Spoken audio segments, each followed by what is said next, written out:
نحمده ونصلي ونسلم على رسوله الكريم أما بعد فأعوذ بالله من الشيطان الرجيم بسم الله الرحمن الرحيم قال الله تبارك وتعالى في القرآن المجيد وأخذنا منكم ميثاقا غليظا صدق الله مولانا العظيم ولا يصلي وسلم دائما ابدا على حبيبك خير الخلق كلهم. اللہ تبارک و تعالیٰ کا بے پایان لطف و کرم اور احسان عظیم ہے کہ جس نے ہمیں اس جمعۃ المبارک کی عظیم ساعت میں اکٹھے ہونے کی توفیق عطا فرمائی اور سب سے بڑھ کر یہ کہ ہمیں دولت ایمان سے پیار عمل فرمایا. بیوی کے حقوق کے حوالے سے پچھلے جمعہ مبارک میں کچھ حصہ جو ہے وہ بیان کیا گیا. سلسلہ حقوق العباد کے حوالے سے یہ سلسلہ جاری ہے. بندہ مومن جو اس دنیا میں زندگی بسر کرتا ہے اس کے اوپر کچھ حقوق اللہ لازم ہیں اور کچھ حقوق العباد. حقوق اللہ رب تعالیٰ جو ہے وہ معاف فرما سکتا ہے، وہ معاف فرماتا ہے، لیکن حقوق العباد رب تعالیٰ اس وقت معاف فرمائے گا جب بندہ جو ہے وہ اس بندے کو معاف کرے جس بندے نے اس پر ظلم کیا ہے، زیادتی کی ہے. خواہ وہ میاں بیوی کے تعلق میں حقوق کی ادائیگی نہ کرتے ہوئے ہو، والدین کے حوالے سے ان کے جو حقوق ہیں ان کی ادائیگی نہ کرتے ہوئے ہو، اولاد کی بہترین تعلیم و تربیت جب تک اولاد نابالغ ہے تو یہ حقوق اولاد میں سے ہے کہ والدین اس کی اچھی تعلیم و تربیت اور پرورش کا فریضہ سر انجام دیں.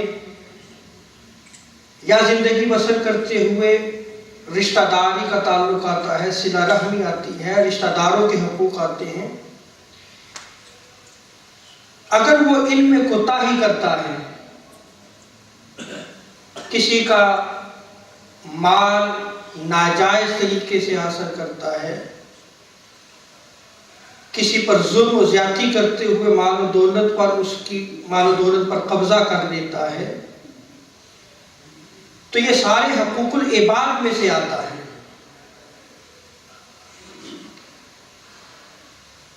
بیوی کے حقوق میں سب سے پہلے اس رشتے کو سمجھنا لازم ہے کہ یہ رشتہ کتنی اہمیت کا حامل ہے، اور اس رشتے کا تصور جو قرآن و سنت میں دیا گیا ہے جب تک وہ تصور ہم نہیں سمجھیں گے ہم ایک اچھی سوسائٹی نہیں بنا سکتے. اس لیے کہ اولاد کی تعلیم و تربیت میں والدین کا اہم کردار ہوتا ہے. گھر کا ماحول اہم ہوتا ہے ان بچوں کی تعلیم و تربیت کے لیے. اسلام نے نکاح کو ایک ایگریمنٹ قرار دیا ہے، ایک معاہدہ قرار دیا ہے. جیسے کہ اللہ تبارک و تعالیٰ نے ارشاد فرمایا وَأَخَذْنَا مِنكُم مِّيثَاقًا غَلِيظًا، اور تمہاری عورتیں تم سے مضبوط عہد لے چکی ہیں. یہ ایگریمنٹ ہے. اور وہ مضبوط عہد کیا ہے اس کی تفصیل خود تاجدار کائنات صلی اللہ تعالی علیہ وسلم نے حجۃ الوداع کے موقع پر بیان فرمائی اتقوا اللہ فی النساء فإنکم اخذتموہن بامانات اللہ، کہ اللہ سے ڈرو کیونکہ تم عورتوں کو اللہ کی طرف سے بطور امانت لیتے ہو، یہ تمہیں بطور امانت دی گئی ہیں. یہ تصور ہے اسلام کا. اور حضور علیہ السلام نے اتقوا اللہ سے جو ہے وہ اس کو بیان کیا کہ اللہ سے ڈرو. عورتوں کے معاملے میں اللہ سے ڈرنا چاہیے. اگر مرد ہے شادی شدہ ہے تو جو بیوی کے حقوق ہیں اور جو مرد پر فرض ہوتا ہے، یہ مرد کے فرائض میں سے آتا ہے، اگر مرد اس میں کوتاہی کرتا ہے اور عورت کے حقوق پورا نہیں کرتا تو وہ خائن ہے، کیونکہ اللہ نے جو ہے وہ بطور امانت اس کو دیا ہے۔ اور حجۃ الوداع کے موقع پر تاجدار کائنات صلی اللہ تعالیٰ علیہ وسلم نے ارشاد فرمایا، ابن ماجہ جامع ترمذی کی روایت ہے کہ سن لو میں تمہیں عورتوں کے بارے میں بھلائی کی وصیت کرتا ہوں۔ یہ حجۃ الوداع میں جو آخری خطاب ہے تاجدار انبیاء صلی اللہ علیہ وسلم امت کی رہنمائی فرما رہے ہیں عورتوں کے حوالے سے کہ میں عورتوں کے بارے میں بھلائی کی وصیت کرتا ہوں، ان سے بھلائی کرنا۔ اور حضور علیہ الصلوۃ والسلام نے ارشاد فرمایا، خیرکم خیرکم لأہلہ، ابن ماجہ جامع ترمذی سنن دارمی میں اس روایت کو نقل کیا گیا ہے کہ تم میں سے بہترین وہ ہے، تم میں سے اچھا وہ ہے جو اپنے اہل خانہ کے ساتھ اچھا ہے۔ کسی مرد کا اچھا ہونا جو ہے، آپ اس کے گھر کے ماحول کو دیکھیں، اس کے گھر میں جو اس کا رہن سہن ہے اور اہل خانہ کے ساتھ اس کے تعلقات کیسے ہیں، اسی سے پتہ چل جائے گا کہ وہ آدمی اچھا ہے یا برا ہے۔ کیونکہ حضور علیہ السلام نے ایک کسوٹی دے دی، اور وہ کسوٹی کیا ہے کہ تم اپنے اہل خانہ کے ساتھ اچھے رہو، کیونکہ یہ اچھائی جو ہے وہ آگے معاشرے میں جو ہے وہ ورک کرے گی، کیونکہ یہیں سے معاشرے کی عقائد نے آگے بڑھنا ہے، اسی سوسائٹی نے ڈیولپ ہونا ہے۔ تو حضور نے کیا ارشاد فرمایا، خیرکم خیرکم لأہلہ، تم میں سے بہترین وہ ہے جو اپنے اہل خانہ کے ساتھ اچھا ہے۔ اسلام نے سب سے پہلے گھریلو زندگی میں نیکی اور انصاف کرنے کا حکم دیا ہے، حسن سلوک کی تاکید فرمائی ہے، اور قرآن مجید میں بھی مرد کو یہ حکم دیا گیا ہے۔ یہ تو حدیث مبارکہ میں آگے دیکھیں کہ اللہ تبارک و تعالیٰ نے سورہ نساء ورس 9 میں کیا حکم دیا ہے مرد کے حوالے سے، وَعَاشِرُوهُنَّ بِالْمَعْرُوفِ، کہ عورتوں کے ساتھ معاشرت میں جو تم ان کے ساتھ زندگی بسر کرتے ہو، نیکی اور انصاف کو ملحوظ خاطر رکھنا، نیکی کا پہلو جو ہے وہ ان کے ساتھ نہ چھوڑنا، انصاف کا پہلو ان کے ساتھ کبھی بھی نہ چھوڑنا۔ اب ہمارے ہاں بعض دفعہ ایسے ہوتا ہے کہ مرد کہتا ہے کہ دیکھیں جی اسلام نے اجازت دی ہے 4 تک شادی کر سکتا ہے، تو اس میں تو کوئی دوسری رائے نہیں ہے، اجازت تو ہے، کیا اس اجازت کو پورا پڑا ہے؟ جیسے یہاں پہ دیکھیں کہ عورتوں کے ساتھ حسن سلوک، نیکی اور انصاف کرنے کا حکم رب تعالیٰ نے سورہ نساء میں دیا ہے، ایسے ہی جہاں 4 شادیوں کی اجازت اسلام جب مردوں کو دے رہا ہے تو وہاں ایک قید بھی لگا رہا ہے۔ اور آج کیا ہو رہا ہے؟ آج یہ ہو رہا ہے کہ ہم اسلام کے اصولوں کو اپنی مرضی کے مطابق جو ہے وہ ڈالنا شروع کر دیتے ہیں۔ بہت سارے امراء آپ کو ملیں گے یا تاریخ میں ایسے ایسے حکام آپ کو ملیں گے جو اپنے حرم میں 4 شادیاں رکھتے تھے، کچھ عرصے کے بعد طلاق دی، پھر نئی شادی کر لی، 4 کا عدد پھر پورا کر لیا، پھر جو ہے وہ کچھ عرصہ گزرا پھر طلاق دے دی، حتیٰ کہ ان کے حرم میں کئی جو ہے وہ بیویاں آئیں۔ ان کا یہ ذاتی فعل تو ہو سکتا ہے لیکن انہوں نے عدل اور انصاف نہیں کیا، عدل اور انصاف نہیں کیا۔ اور آج یہ ہو رہا ہے ہماری سوسائٹی میں کہ ہم شادی کرتے ہیں، کچھ عرصے کے بعد جو ہے وہ ہم کوئی نہ کوئی ایشو اٹھا کے جو ہے وہ اس کو ہم طلاق دے کے پھر نئی شادی کر لیتے ہیں، حالانکہ قرآن نے جو تصور نکاح کا دیا ہے اس میں جو مرد کو جو حکم دیا گیا تھا، یہ قرآن مجید میں حکم دیا گیا ہے وَعَاشِرُوهُنَّ بِالْمَعْرُوفِ، کہ معاشرت میں نیکی اور انصاف کو ملحوظ خاطر رکھنا۔ تو اگر وہ نیکی اور انصاف کو ملحوظ خاطر نہیں رکھے گا تو کیا وہ اللہ کے حکم پر چل رہا ہے؟ کیا روز قیامت اس کی پکڑ نہیں ہوگی؟ اس کو پکڑا نہیں جائے گا؟ آئیے جہاں پہ 4 شادی کی اجازت دی گئی کہ مرد 4 شادیاں کر سکتا ہے، فَانْكِحُوا مَا طَابَ لَكُم مِّنَ النِّسَاءِ وَمَثْنَىٰ وَثُلَاثَ وَرُبَاعَ، 4 تک جو اجازت دی، وہاں آگے کیا ہوا؟ إِنْ خِفْتُمْ أَلَّا تَعْدِلُوا فَوَاحِدَةً، یہ شرط لگائی ہے کہ اگر تم انصاف نہ کر سکو، عدل نہ کر سکو، تو پھر ایک ہی کافی ہے، پھر اسی پہ اکتفا کرو۔ اور یہاں پہ فقہاء نے، پھر محدثین نے، مفسرین نے بیان کیا ہے کہ اگر مرد شادی کرتا ہے اور پھر دوسری شادی اگر کر رہا ہے، جیسا مکان اور رہائش پہلی بیوی کو دیا ہے، ایسی ہی رہائش اور اس کا اہتمام جو ہے وہ دوسری بیوی کے لیے بھی ہو۔ جو اچھے کپڑے جو ہے وہ پہلی بیوی کو پہناتا ہے، وہ دوسری بیوی کو بھی پہنائے۔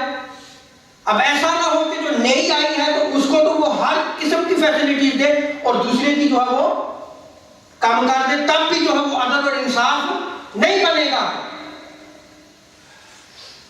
عدل کے پیمانے پہ وہ پورا نہیں اترے گا۔ یہاں تک کہ تعلق زوج میں بھی وہ عدل کو جو ہے وہ ملحوظ خاطر رکھے گا۔ اگر وہ یہ بھی نہیں کر سکتا، یعنی تعلق زوج میں اس کا حق زوجیت ادا نہیں کرتا، تو تب بھی جو ہے وہ اس کو دوسری شادی کی اجازت نہیں ہے، کیونکہ قرآن نے قید لگا دی ہے۔ اور یہ آیت کریمہ کے شان نزول میں مفسرین نے بیان کیا ہے کہ زمانہ جاہلیت میں لوگ ایسا کیا کرتے تھے کہ شادیاں کثرت سے 8 اور 10 بیویاں رکھ لی ہوں، اب ان کے اخراجات پورے نہیں ہوتے تھے، پھر کیا کرتے تھے کہ جو یتیم بچے ہوا کرتے تھے ان کا مال لے کے جو ہے وہ پھر ان عورتوں کی کفالت کیا کرتے تھے، یعنی ناحق مال لے کر پھر آگے جو ہے ان بیویوں کا خرچہ پورا کیا کرتے تھے۔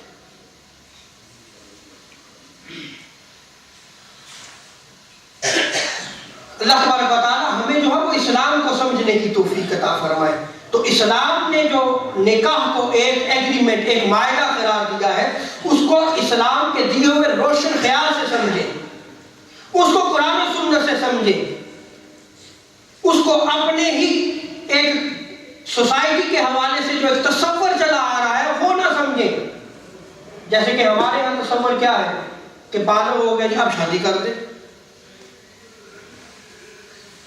اب آئے ہو جاؤ گھر بار اپنا سنبھالے یا اپنا گھر بار سنبھالے، بس یہی تصور، اس کے علاوہ ہمارے ہاں کوئی تصور نہیں۔ حالانکہ وہ کیا معاہدہ ہے، وہ کیا ایگریمنٹ ہے، اس کو سمجھنا چاہیے۔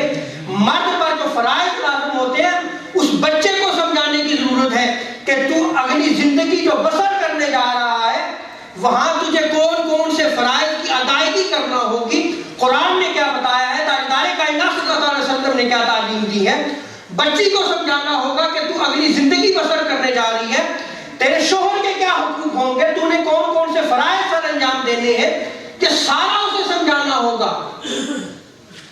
کیا آج ہم یہ سمجھتے سمجھاتے ہیں؟ تو پھر کہاں سے اسلام ایز اے پریکٹیکل ہمیں پوری دنیا میں نظر آئے؟ تو ختم ہو گیا ہے ہماری سوسائٹی سے، ہمارے کلچر سے، ہماری ثقافت سے، اور نہ پھر آگے ان چیزوں کو سیکھنے کی کوشش کی جاتی ہے۔ کبھی طلب ہو، کبھی سیکھیں اسلام کیا کہتا ہے، کچھ بھی نہیں ہے۔ دوسری چیز بیوی کے حقوق میں آتا ہے اعتماد کا حق، یعنی عورت کا مرد پر یہ حق ہے کہ وہ عورت پر اعتماد کرے۔ طلاق کا ریشو میں بڑھتا چلا جا رہا ہے، خاندانی زندگی میں اگر جھگڑے بڑھتے چلے جا رہے ہیں تو وہ اس اعتماد کا فقدان ہے کہ مرد اپنی بیوی پر اعتماد نہیں کرتا۔ حالانکہ یہ عورت کا مرد پر یہ حق ہے کہ وہ عورت پر اعتماد کرے. یہاں بیوی کے درمیان جو رشتہ ہے وہ ہے ہی سارا اعتماد کا. میاں بیوی کا سارا رشتہ ہے ہی سارا اعتماد کا. اور دونوں ایک دوسرے کے رازدان ہیں, دونوں ایک دوسرے پر اعتماد کرتے ہیں. سنیں قرآن مجید کیا فرماتا ہے, اور بڑی ہی لطیف مثال کے ذریعے اللہ تبارک و تعالیٰ نے اس چیز کو سمجھایا ہے. اللہ تبارک و تعالیٰ سورہ بقرہ میں ارشاد فرماتا ہے 187 ورس ہے, ہن لباس لکم وانتم لباس لہن, کہ وہ عورتیں تمہاری لباس ہیں اور تم ان کے لباس ہو. تم ان کے رازدان ہو, وہ تمہاری رازدان ہے. یعنی دونوں جو ہے وہ ایک دوسرے کے رازدان ہیں. اور اگر عورت سے غلطی یا نادانی یا خلاف مسلک کوئی کام ہو جائے تو اب مرد کیا اس کی تشریح کرے, وویلا کرے, اب پھر دوسری چیز دیکھیں, کیونکہ اعتماد کا فقدان ہے, اعتماد نہیں ہے بیوی پر. اور جو قرآن نے, جو سنت نے روشن اصول دیے تھے وہ ہمارے پاس نہیں ہے. اب کیا ہوتا ہے, عورت سے جو ہے وہ ایسا کام ہو گیا جو مرد کو جو ہے وہ پسند نہ آیا, اب وہ سب سے پہلے جو ہے وہ اپنی فیملی میں اس کی تشریح کرے گا, یہ ایسی ہے, یہ ایسی ہے, اس نے یہ کر دیا, برا کام تھا اس نے نہیں کیا. اچھا, پھر جب وہ خاندان میں بات پھیلے گی, پھر خاندان سے پھر آگے جو ہے وہ پوری کمیونٹی میں پھیل جاتی ہے. اگر مرد کر رہا ہے تب بھی ظلم ہے, اور اگر عورت کر رہی ہے تب بھی ظلم کر رہی ہے. وہ وہیں سے خاندان کا جو تصور اسلام نے دیا ہے اس کو ملیا میٹ کر رہے ہیں. اس کی تشہیر کی اجازت نہیں ہے, بلکہ کیا ہے, دونوں آپس میں بیٹھے, پہلے آپس میں بیٹھ کر اس معاملے کو حل کریں.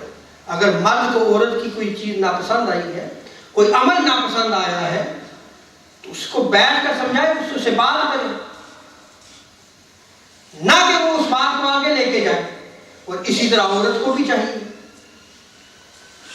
کیونکہ اب ان دونوں کی زندگی میں وہ دونوں ایک دوسرے کے رازدان ہیں, دونوں کا آپس میں اعتماد ہونا چاہیے.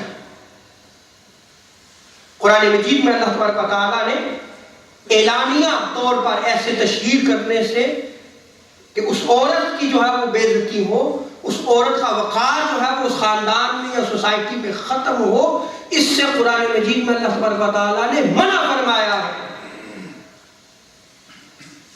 کیا آج ہماری سوسائٹی میں نہیں ہو رہا کہ جب بچی جو ہے وہ جب طلاق جب اس کو دے دی جاتی ہے تو اس کے حوالے سے اتنی باتیں جو ہے وہ سوسائٹی میں کر دی جاتی ہیں کہ وہ بچی کسی اور جگہ جو ہے وہ نکاح کرنے کے قابل نہیں رہتی, اعتماد ختم ہو جاتا ہے, اس بچی کی زندگی تباہ ہو جاتی ہے. قرآن مجید میں اللہ تبارک و تعالیٰ نے عورت کی عزت اور وقار کی حفاظت کا اولین فرض قرار دیا ہے کہ وہ اس مرد کا فرض ہے جس کی وہ بیوی ہے, کہ وہ اس کی عزت اور وقار کی حفاظت کرے. قرآن مجید سورہ التغابن ورس 14 میں اللہ تبارک و تعالیٰ ارشاد فرماتا ہے, یا ایھا الذین آمنوا ان من ازواجکم و اولادکم عدو لکم فاحذروہم وان تعفوا وتصفحوا وتغفروا فان اللہ غفور رحیم. کہ تمہاری بیویاں, تمہاری اولاد تمہارے لیے آزمائش ہے, اور اگر جو ہے تمہارے درمیان کوئی جھگڑا ہو جاتا ہے, کوئی مسلک کے خلاف کام جو ہے ظاہر ہو جاتا ہے, تو اے ایمان والو تو پھر تم عفو و درگزر کرو, چشم پوشی کرو, معاف کر دو, اس لیے کہ اللہ تبارک و تعالیٰ غفور رحیم ہے. سبحان اللہ. کیا یہ چیز آج ہمارے اندر پائی جاتی ہے کہ ہم درگزر کریں, معاف کر دیں, چشم پوشی کریں؟ بلکہ ہم کیا کرتے ہیں, ہم اس کی تشہیر کرتے ہیں. غلطی کہاں سے شروع ہوتی ہے؟ غلطی جو معاملہ میاں بیوی کا تھا, خاندان کا نہیں تھا, جب وہی میاں بیوی نے خاندان کو انوالو کر لیا، اعتماد نہیں تھا نا آپس میں، اعتماد کا فقدان تھا، تو جب وہ آپس میں وہ اعتماد کا فقدان ہونے کی وجہ سے، اعتماد نہ ہونے کی وجہ سے اس معاملے کو خاندان میں لے آئے، جب خاندان میں لے کے آگئے تو وہاں پہ بھی قرآن مجید نے روشن اصول دیے ہیں۔ کیا ہم ان اصولوں پہ بھی عمل کرتے ہیں کہ جو تم میں انصاف کرنے والے ہو ان کو پھر آگے لے کے آؤ، جو عدل کر سکے، جو امانت دار ہو ان کو آگے لے کے آؤ؟ لیکن آج تو ہمارا کلچر، ہماری سوسائٹی ہی بدل چکی ہے۔ ہمارے ہاں، ہمارے خاندانوں میں، ہماری سوسائٹی میں، ہمارے کلچر میں بڑا وہ ہے جو راشی ہے، سب سے بڑا جو ظلم کرنے والا ہے، جو ناجائز طریقے سے دولت کو حاصل کر کے امیر بن چکا ہے، اس کو عزت دی جاتی ہے، اس کو مقام دیا جاتا ہے، اس کو مرتبہ دیا جاتا ہے۔ کیا یہ ہے یا نہیں ہے؟ کیا وہ امانت دار تھا؟ وہ تو امانت دار تھا ہی نہیں۔ تو جب یہ معاملہ اس کے پاس پہنچا، ظلم پہلے کیا، بعد میں پھر اور مزید، اور پھر وہ ختم معاملات ختم۔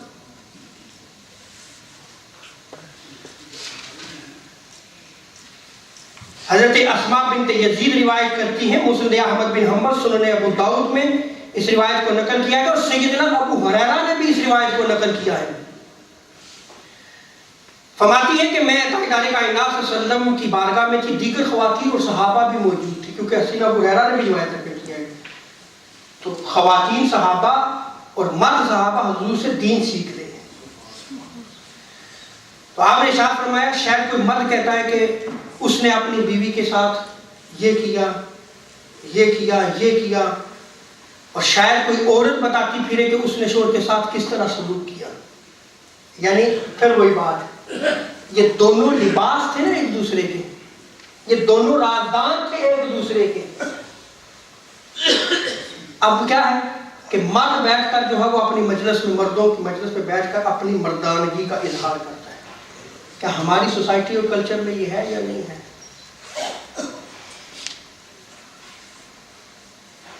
اور عورت جو ہے وہ عورتوں کی مجلس پہ بیٹھ کر جو ہے وہ کرے یہ بات کہ میں نے یہ کیا، میں نے ایسے کیا، میں نے یہ کر دیا، اور پھر آگے چلے نہ صرف وہ حقوق زوجیت والے معاملات کو آگے بیان کرتے ہیں، بلکہ پھر ہماری سوسائٹی میں یہ بھی ہوتا ہے کہ آج مرد اگر بیٹھا، آج میں نے عورت کو سبق سکھا دیا، بس آج نیچا دکھا دیا میں نے اس کو، وہ مرد ہی ہے جو عورت کو نیچا نہ دکھا سکے۔ یعنی پھر ایک جنگ شروع ہو جاتی ہے کہ اس عورت کو جو ہے وہ مرد کیسے نیچا دکھائے، اور پھر عورت چاہتی ہے کہ مرد میرے اوپر حکمرانی نہ کرے۔ تو ایک اچھی سوسائٹی، ایک اچھا کلچر کہاں سے آئے گا؟ کہیں ہم وہی جاہلیت کے دور میں تو نہیں چلے گئے جس کو سید عالم صلی اللہ علیہ وسلم نے جو ہے وہ ختم کیا تھا۔ ماڈرنزم صرف اسلام میں موجود ہے، اسلام نے جاہلیت کے بتوں کو توڑا ہے، جاہلیت کے کلچر کو ختم کیا ہے، اسلام کے تصور کو سمجھنا چاہیے جو آج کتابوں میں بند ہو چکا ہے۔ قرآن و سنت کو سمجھنے کی کوشش کرنی چاہیے۔ تو لوگ جو ہے جب یہ سید اعظم صلی اللہ علیہ وسلم نے فرمایا، لوگ خاموش ہو گئے۔ میں نے عرض کیا، ہاں اللہ کی قسم یا رسول اللہ، مرد اور خواتین ایسے ہی کرتے ہیں۔ صحابہ کے دور میں اگر ہوتا تھا تو آج ہے یا نہیں ہے؟ ہے آج کے دور میں بھی۔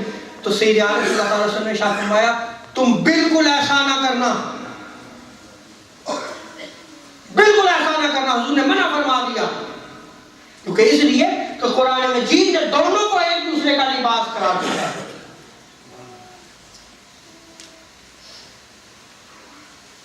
پھر آتا ہے آج کے دور میں بالخصوص، اور اس پہ جو ہے وہ خاص طور پہ ڈیبیٹ ہونی چاہیے، عورتوں کو تشدد کا نشانہ بنایا جاتا ہے، مارا پیٹا جاتا ہے،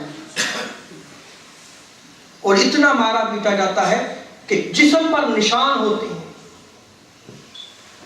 ظالم ایسے لوگ جو یہ کرتے ہیں، وہ جاہلیت کے دور کی امثال کو زندہ کرتے ہیں۔ اسلام کا کوئی تصور موجود نہیں ہے کہ عورت کو مارا جائے، اس پر تشدد کیا جائے۔ حکیم بن معاویہ اپنے والد سے روایت کرتے ہیں ایک آدمی نے بارگاہ مصطفیٰ میں عرض کی یا رسول اللہ عورت کا خاوند پر کیا حق ہے؟ تو تاجدار کائنات صلی اللہ تعالی وسلم نے ارشاد فرمایا کہ جب خود کھائے اسے بھی کھلائے، جب خود پہنے تو اسے بھی پہنائے۔ اور آگے حضور صلی اللہ علیہ وسلم نے ارشاد فرمایا فلا یضرب الوجہ ولا یقبح، نہ اس کے چہرے پر مارے اور نہ اسے برا بھلا کہے۔ اب کیا ہوتا ہے ہمارے یہاں، بھئی کھانا پکاتے ہوئے ہی عورت نے جو ہے وہ مرچ زیادہ ڈال دی یا نمک جو ہے وہ کم ہو گیا، مار پیٹ شروع ہو گئی۔ ایسا ہوتا ہے یا نہیں ہوتا؟ اور پھر کیا ہے، میڈیا پہ بھی دکھاتے ہیں اور اس سے جو ہے وہ اسلام کو بدنام کیا جا رہا ہے۔ اسلام کا کوئی تصور نہیں ہے، پیسہ مارا جاتا ہے، اس کے چہرے پہ نشان، اس کے جسم پر نشان، اور بعض ظلم میں اس حد تک بڑھ جاتے ہیں کہ وہ تیزاب جو ہے وہ پھینک دیتے ہیں ان کے چہروں پہ۔ حضور نے تو چہرے پہ مارنے سے منع فرمایا ہے۔ اور یہاں پر اسلامی نقطہ نگاہ سمجھیں، اسلام کیا کہتا ہے۔ سنیں شارح صحیح مسلم امام یحییٰ بن شرف نووی، آپ شرح مسلم میں فرماتے ہیں کہ بیوی سے کھانا پکوانا یا سر دلوانا یا دیگر کام اس کی مرضی سے یہ خدمت لینا جائز ہے۔ ہسبینڈ کے لیے جو ہے وہ اگر کھانا پکاتی ہے یا اس کے لیے کپڑے دھوتی ہے یا مرد کے گھر کی صفائی کا فریضہ سر انجام دیتی ہے، یہ عورت پر فرض نہیں ہے، یہ عورت پر لازم نہیں ہے، اگر کرے گی تو حسن سلوک ہے۔ یہ اسلام کا تصور سمجھے، کیا ہے؟ حسن سلوک ہے،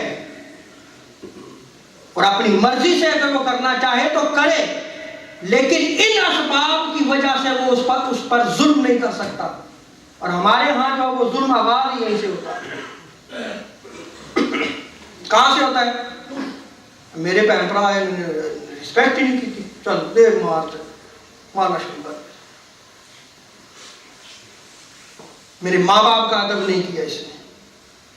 بات یاد رکھ لیں کہ میں پچھلے جمعہ میں حدیث کوٹ کی تھی کہ جو مرد کے ماں باپ ہیں اگر وہ ان سے بھی حسن سلوک کرتی ہے عورت، تو یہ عورت کا احسان ہے۔ عورت کا کیا ہے؟ احسان ہے۔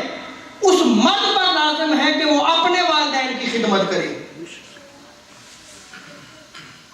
اس عورت پر لازم نہیں ہے کہ وہ اپنے مرد کے والدین کی خدمت بھی بجا لائے۔ اگر کرے گی تو احسان ہوگا، اس کا حسن سلوک ہوگا، لازم نہیں ہے۔ اس لیے کہ شریعت نے عورت پر لازم صرف دو چیزوں کو قرار دیا ہے کہ عورت جو ہے وہ خاوند کے گھر میں رہے اور خاوند کا حق زوجیت ادا کرے، بس، اس کے علاوہ کوئی نہیں ہے۔ یہ دو چیزیں لازم قرار دی ہیں۔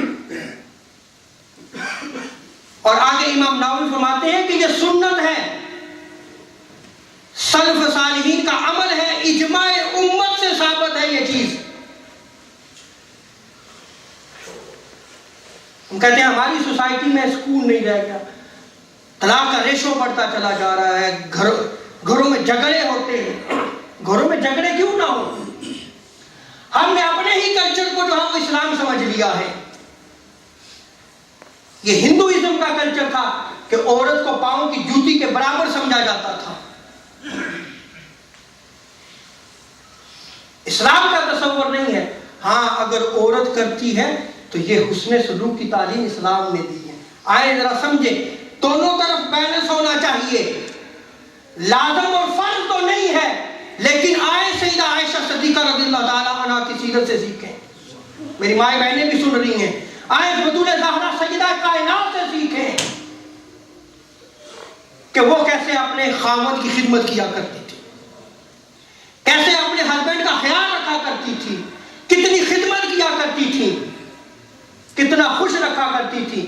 سنیں ام المومنین سیدہ عائشہ صدیقہ رضی اللہ تعالی عنہا خود اپنے ہاتھ سے جو ہے وہ تاجدار کائنات صلی اللہ علیہ وسلم کی خدمت کیا کرتی تھی، اگرچہ جو ہے وہاں خادم بھی موجود ہوا کرتی تھی عورتیں، اس کے باوجود حضور کی خدمت جو ہے سیدہ عائشہ صدیقہ رضی اللہ تعالی عنہا اپنے ہاتھ سے کیا کرتی تھی. آٹا خود پیستی تھی، یعنی جب روٹی پکا کے دینی ہے، خادم موجود تھی عورتیں، لیکن سیدہ عائشہ جو ہے وہ حضور علیہ السلام کے لیے جب کھانا پکانا ہوتا تھا تو آٹا خود جو ہے وہ پیستی تھی اور خود گوندتی تھی، خود پکاتی تھی، اور بستر بھی اپنے ہاتھ سے بچاتی تھی، وضو کا پانی تیار کر کے رکھتی، اور حضور صلی اللہ علیہ وسلم کے سر مبارک پر اپنے ہاتھ سے کنگھی کیا کرتی تھی، جسم مبارک پر عطر ملا کرتی تھی، سوتے وقت مسواک اور پانی سرہانے رکھا کرتی تھی، کتنی کیئر کیا کرتی تھی. ہمارے ہاں بیلنس نہیں رہ چکا، ہم نے بیلنس کو ختم کر دیا ہے. اگر آپ اسلام کے دیے ہوئے تصور پر عمل کر لیں تو گھروں میں سکون ہو جاتا ہے. ظلم کی ابتدا اسی وقت ہوگی جب ہم اسلام کو اپنے گھروں سے رخصت کر دیں گے، جب ہمیں کلچر کو، جس کلچر کو لے کے ہم سمجھ رہے ہیں شاید یہ اسلام ہے، وہ اسلام نہیں ہے. اسلام کا کلچر اور ثقافت ڈیفرنٹ ہے جو قرآن و سنت سے ثابت ہے. کیا یہیں سے جھگڑے ہوتے ہیں یا نہیں ہوتے کہ اس نے میرے ماں باپ کو نہیں دیکھا، اس نے میرے بہن بھائی کی عزت نہیں کی؟